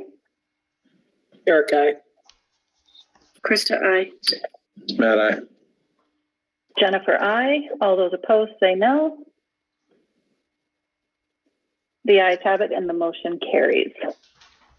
All right, our next order of business is the sports fields. So a couple of items came up here very recently. We had two things. We had increased school district usage coming towards us over the summer. And we had increase in private lessons on district property. So two items I just wanted to bring up for discussion. Last week, we received two separate requests from South Whitby High School coaching staff to use our fields, and both were related to the idea that the school district fields, in their opinion, were not usable due to maintenance. We had the one from the soccer team about playing a friendly game. I dealt with that. I talked with a few of the commissioners just to kind of make sure I wasn't being unreasonable. Went through, sent out an email, talked to Paul Lagerstadt at the high school. He's their athletic director.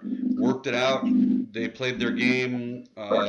They painted a couple of dots for corners and then placed cones and played their game. And I think it went well. But there's a deeper issue here, and I did also broach that subject with Paul Lagerstadt, which was the idea that I want to get these school district fields up to where they're available for school teams to use. So I have reached out to Paul. Paul was going to open a discussion on his end and just see if there was an opportunity for us to come in and help with field maintenance, with ongoing field usage, if we could do something. I know there's a union issue there, but maybe we could do something where they hire an employee that reports to Tom for guidance on how to maintain their fields, or they contract with us some way that works. I don't know what the solution is, but I've started that conversation, and Paul was going to go up the chain to Dr. Joe and start that conversation with her.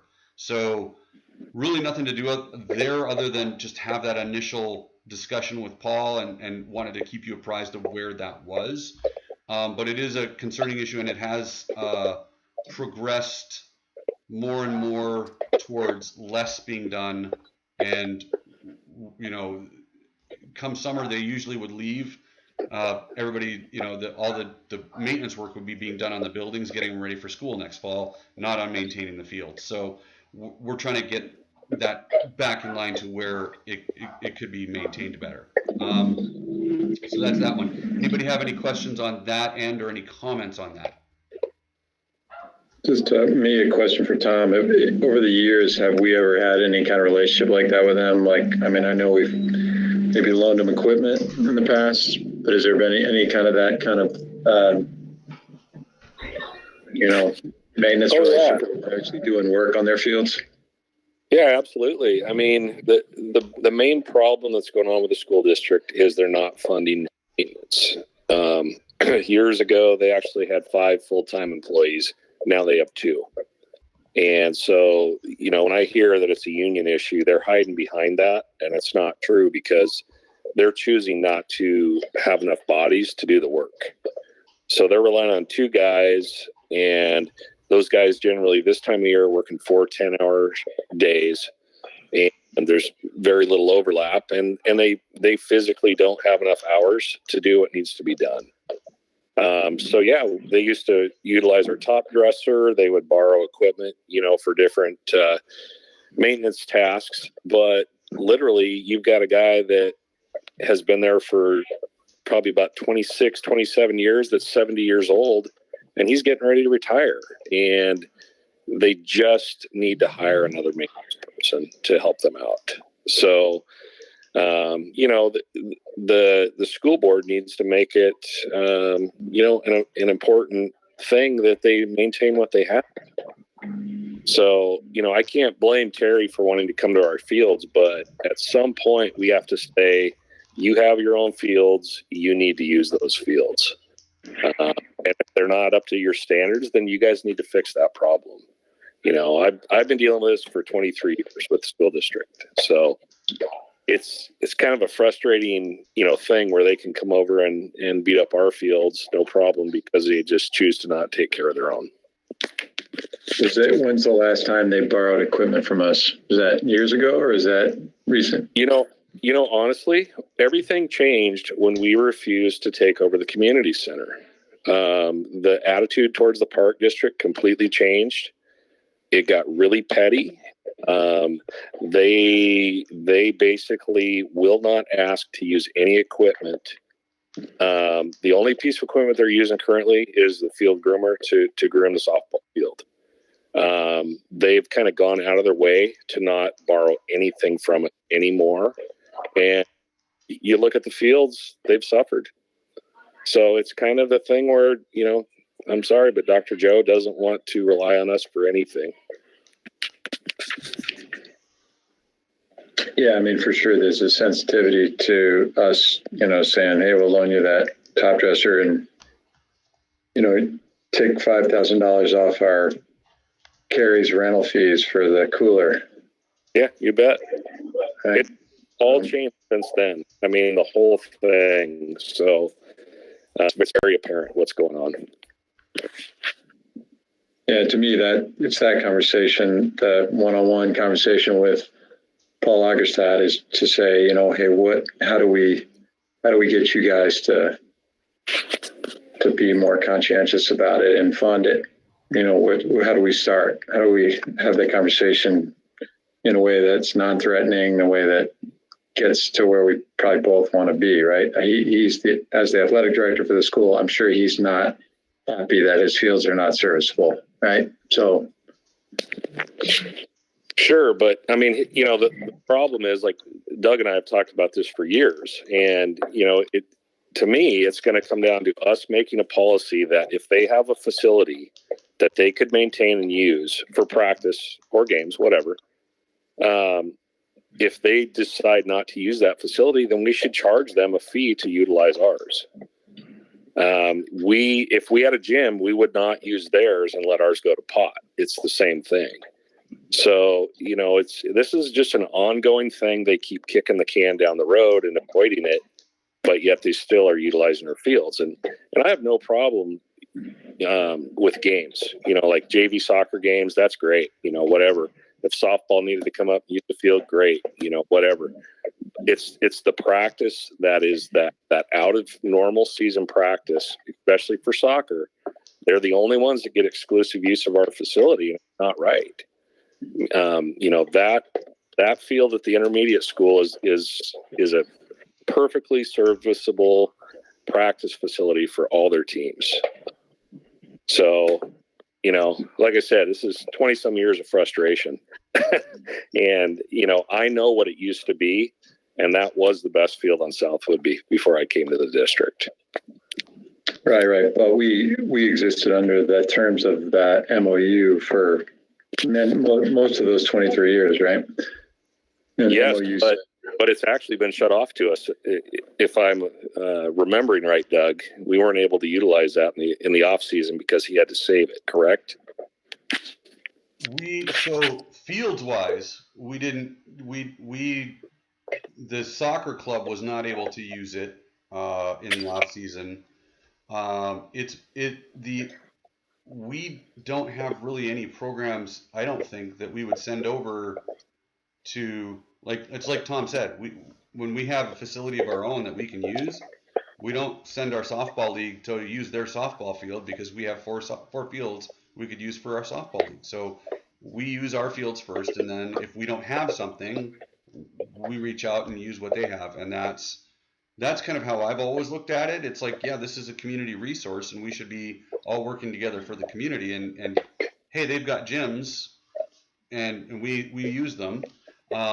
It is difficult and tough to deal with the idea that the community center is a community center and it's not part of the school MOU, which is fine. We don't have control to be able to say that it is, and they're saying that it isn't. So that's not something we can control. But we do get gym usage in normal times at no cost, other than an attendant. To me, it is the lack of maintenance being the issue than the reason they can't use their own fields. Them coming to us in season and requesting field usage, I don't really have a problem with. But they need to keep their fields then in shape so that come winter, if there's somebody that needs a field, they could use whatever field we have. We've got more fields in the pot to be able to move groups around on in bad times. That's what I'm looking at. And, ideally I'd love it. I'd love it if we could have our staff and maybe they pay us to hire an additional staff member who just does field use and just does mowing and just does maintenance and just does upkeep on school district fields. Do I know how that looks? No, but that would be the ideal, because then we would control it. I mean, it's been an ongoing discussion. I've had staff at the school district, at the high school, tell me, that they would love to sell me their fields for $1 as long as they got priority to use them, because then we would maintain them for them. These are ongoing issues that we've had, and I just wanted to bring up that we're starting this discussion. It is a good point, and Matt, maybe that's the tact I take when I sit back down with Paul Augerstadt in the next couple of weeks here is, what do we do if we can't do that, then if we can't work it out that somehow we get these fields into shape for you, how do we get it so that you guys get your fields back in shape? What do we do? How can we support that effort and keep it ongoing so that we don't have an issue? Because to me, it was really telling when we had 2 teams in the summer that couldn't use their fields at the school, but they were school teams and they were school activities. And it really told me a lot that the schools basically had said, yeah, the fields aren't good enough, the school coaches, So obviously there's not a priority for that kind of usage there, but it's okay to send them over to us. That's a difficult kind of concept for me.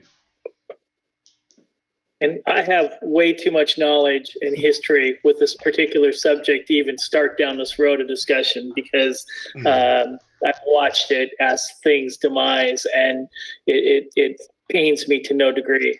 I would say, if we could go down the road of trying to build that mutual usage maintenance piece where, as you said, I know there's a lot of people, coaches, staff members that would favor Park and Rec taking control of maintenance on all those facilities, if the district can't do it, however that may look. And I would sure like to go down that road. It's interesting that the middle school main field, that football field, they vested, I don't know how much money into that to get the drainage working, to get it up to snuff. And then promptly a year later, closed the middle school. And then a year later said, we don't even want teams playing there. And so, the decision making on some of that is it's just killing the clubs, the kids that use it, the sports teams, whether they're school affiliated or soccer association affiliated, makes no difference. It's affecting the greater masses.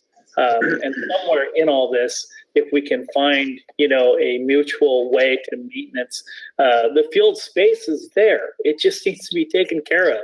If we go back to that original statement of we have a luxury of having a massive amount of fields, but we need to take care of those fields. So across the board. That's my sense without getting too passionate about it, because I'm very passionate about it, and I've watched things just kind of fall apart. And originally we were told, as a staff member, when the middle school closed, oh, well, you have Park and Rec right there. Well, that's a statement unto itself. Yeah, we have Park and Rec right there. And that's not to say that, it can't be used for, trail hikes and so on, but it's a slippery slope, because I think we're rescuing the very district I work for if they're not maintaining their stuff and relying upon Park and Rec to subsidize any of their fields. So that's my 2 cents. If we can move in the direction of getting the district on board with mutual maintenance, that would be wonderful. I think it's the best solution at this juncture. Well, there's a side benefit to that gets to kind of Tom's point and your point, Doug, the logistics seem maybe overwhelming at this moment, but assume you could work that out, that they transfer maintenance responsibility of those fields to us. They also transfer field assignment responsibility to us. And then we assign school teams to those fields. They're the ones we maintain, but we also assign, and we control that. So we say, no, you guys are playing on the elementary school field, and guess what? It's in great shape. And you're going to play the game in the park, or you're going to play the game in the, so to me, it's attractive. The idea of some kind of a maintenance responsibility is attractive if it comes with field assignment responsibility also.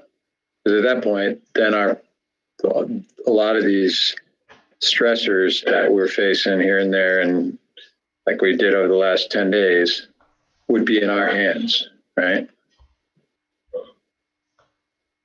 So would that result in some sort of a memo of understanding that there would be compensation to the park district for the man hours, and then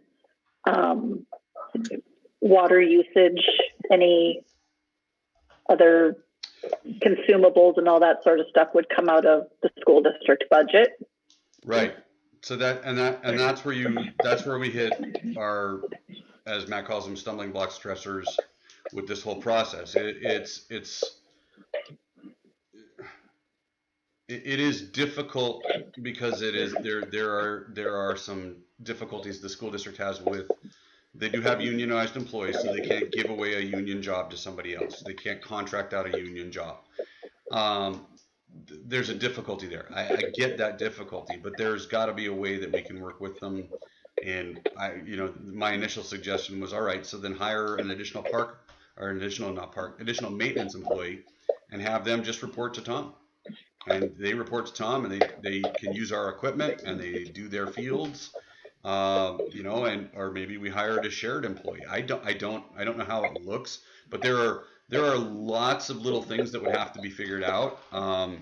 There is a benefit to us doing it, but it's not a benefit that we would just eat the cost on, because we're talking about an employee that's probably going to cost close to $50,000, if not more, a year. So it's going to be an impact to whoever's budget's in. There's a lot there to unpack and figure out, but I think the key what I wanted to do tonight was bring this up at the board meeting so the board is aware that we've started this discussion.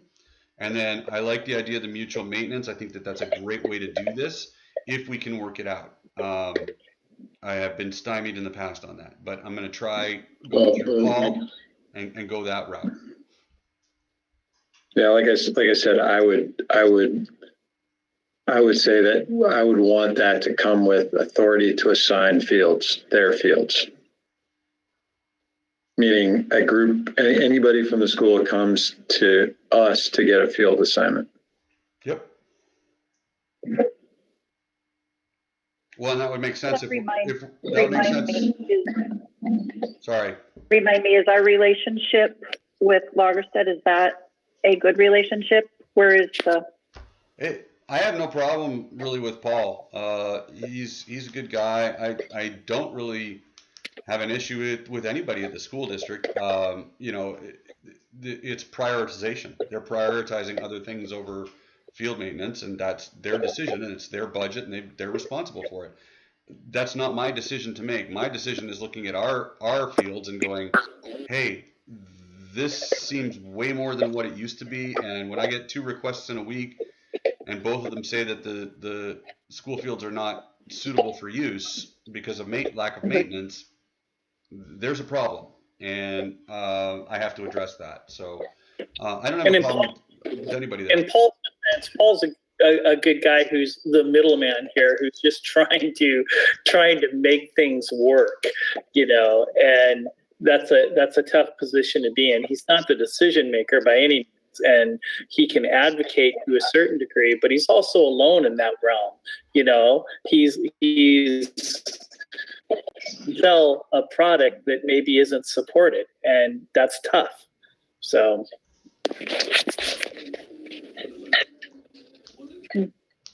Okay. The biggest problem with this whole situation is their problems did not be ours. And it's always that way where we're the fallback because we don't say no.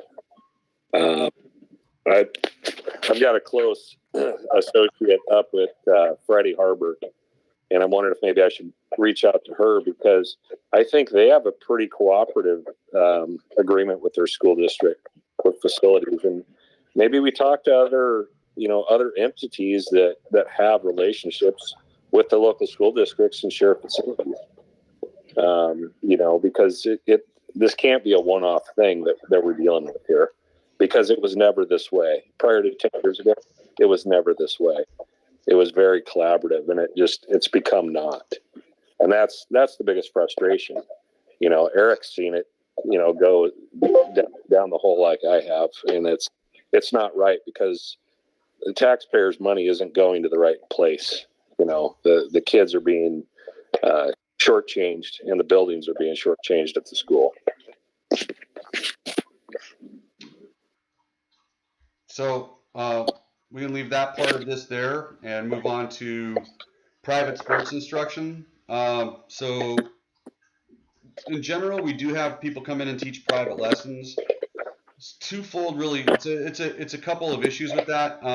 First of all, if we allow somebody to charge money for a class on district property without compensating the district for the use of the facility, it is gift of public funds, and we have a specific policy in our code of conduct that prohibits commercial activity, so charging money without written authorization from the district director. It's almost impossible to enforce this because a lot of the instructors know that if they just say they're not charging any money, we have no ground to stand on, and we have no real way of proving that they are charging money. The other aspect of this is Tom's crew. Like, we don't know when these guys are going to be out on the field, so we'll show up with the aerator on the back of the tractor, hooked in and ready to go aerate the field, and there'll be coaches out there playing and they don't want to move, and we'll do everything else. Our guys work around them as best they can, but we'll do everything else, and they'll have to come over and say, hey, I need you guys to move over to that field. I got to aerate this. And we haven't had any big issues with it, but it certainly would be nice to know when they're coming and where they're going to be. This is really a discussion kind of aspect right now. I did have a discussion with Matt about this, and we talked about that we require anybody teaching lessons, whether they're being paid or not, to schedule with us and say, yeah, I want to teach from this time to this time. I'm going to have this many people. And then we can ask at that point, are you charging? And if they're working 40 hours a week, we pretty much know they're charging for that. If they're coming in once or twice, they might not charge. They might be doing it as a favor to a friend, which is fine. Well, we then be able to go and say, are you scheduled with the district? Okay, well, you need to get on our schedule. You need to come into our office and tell us when you're coming. It's just a real idea, a limited idea. They set their times. We could ask them to provide proof of insurance coverage so that they're covered in case somebody gets injured, that they won't sue the district and that kind of thing. It's just a little initial idea, but I wanted to get feedback from the board on this moving forward and see if there was any other ideas that the board might have. And I'll tell you guys, it's not just sports camps. We've got multiple dog trainers in the park. We've got pickleball going on now, training courses for pickleball. So it's only increasing. And when you're out there working, you see the same person at the same time, for 4 hours, on certain days, and it's repetitive. Then that's something that needs to be, they need to have permission to be in the park, do those different items at those times every week.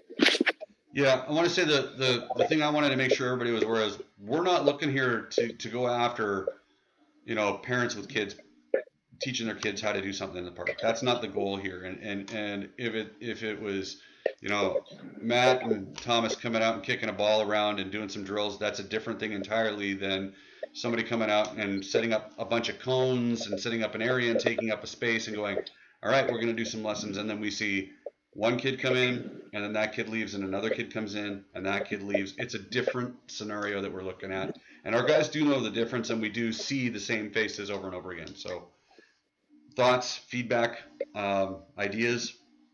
I think like with proof of insurance is really, I think that's a key part of this. Okay. Some sort of document that is very important. Yeah, I would agree.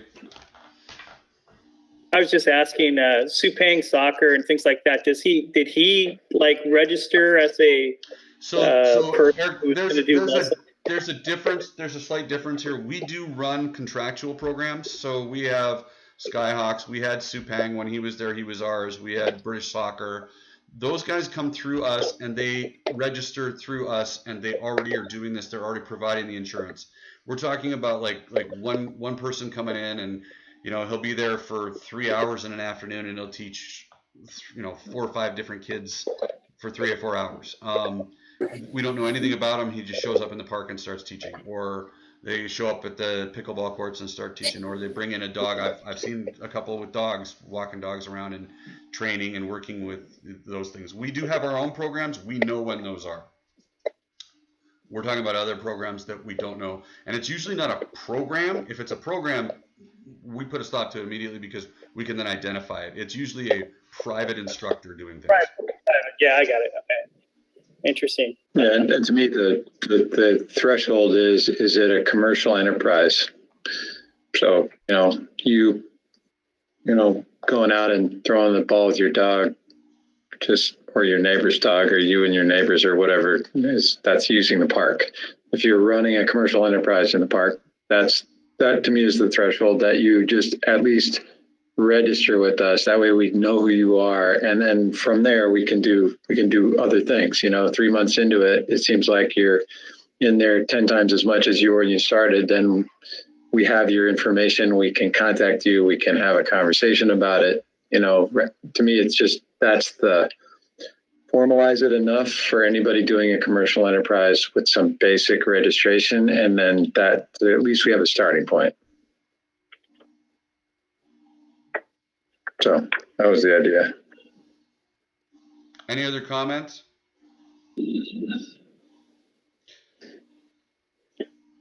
Okay, so procedurally, what I'm going to do is I'm going to start to set up a procedure where we're going to ask these people to, as we see them, I'll make up a little card that our staff can hand out and say, hey, anybody, doing organized lessons in our park needs to register with our office and let us know when they're going to be on the fields so that our staff know when they're going to be there. We'll start with that, see how that goes, and see what kind of feedback we get. So is this kind of, well, never mind. Okay, yes, fine. Yep. That's all I have, everybody. Anybody else?